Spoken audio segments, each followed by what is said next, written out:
The other day, I had to submit my annual accounts to the UK taxman, and going through it, I realised that just in the past year, I've spent over £2,000 on camera and audio equipment to try grow this YouTube channel. Now that's a lot of money, especially considering my channel's only just hit over 1,000 subscribers. So to get that little bit more value out of all these purchases, I thought it'd be a good idea to review all the kit that I bought and let you know just how useful I found them, in case you were considering going down a content creation journey yourself. I managed to spend over £1,500 just on 2 cameras, and the first was this bad boy right here, the Sony ZV-E10 Mark II. Now the Mark I was considered the quintessential YouTuber camera. Everyone and their mum was using it, and so the Mark II is the successor to that. I won't go into the technical details of this camera too much because quite honestly I'm not a camera nerd, and so I don't think I fully understand the details or specs myself. However, there were numerous reasons as to why I bought this camera. The first was that I'd seen plenty of other YouTubers use it, so I had a reference point for the sort of quality I could get out of the camera. The second was because it's so popular, there are loads of tutorials on how to set it up and get the most out of the camera, which I thought would be useful for me as a relative beginner. It's also worth noting that the ZV-E10s, whether they're the Mark I or the Mark II, are basically made with creators in mind, and they have loads of useful features like background defocus and a flip out screen, so I can look at myself when I'm recording to make sure everything is within shot. And in terms of why I got the Mark II over the Mark I decided to invest that little bit more money in the Mark II in order to future-proof the channel a little bit more. So you get all of this for around £1,000, which in the camera world is seen as somewhat affordable. Now, with that being said, how did those expectations compare to the reality of using this camera? The first thing I'd say is that my videos now are super sharp and really high quality, and I'd say that there's a noticeable difference versus when I was recording with just my phone. But I don't think I've made the most of this camera and all of its features, considering just how much I paid for it in the first place. Compared to my phone, it's pretty big and clunky, which makes it impractical to carry around casually.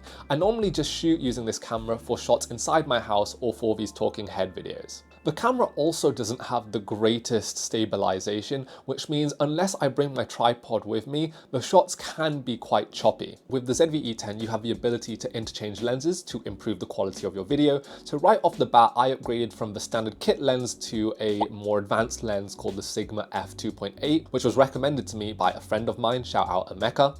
In relatively non-technical terms, the Sigma 2.8 lens allows for more light to come in, which means that you get crisper shots, especially in more low light settings, but also you get blurrier backgrounds, which is what everyone seems to love on YouTube these days. And so again, whilst there was an improvement in the quality of the video, I'm not sure if improving or upgrading the lens was really worth it at that stage for my channel. The second camera I bought was this, the DJI Osmo Pocket 3, and this is the camera that I've been using in my most recent vlogs. And right off the bat, this would be my #1 suggestion for anyone wanting to improve their overall content creator setup. Now, the reason why I love it so much is because of its size. It's genuinely pocket sized, which means that I can carry it in my coat or jacket pocket and whip it out, which really reduces the barrier for me to film content. The second thing is that the camera quality is fantastic. I found that the shots I'm able to get are super cinematic, super vibrant, and have really great background blur straight out of the camera. It has a built-in gimbal to stabilize footage, meaning that everything is super smooth,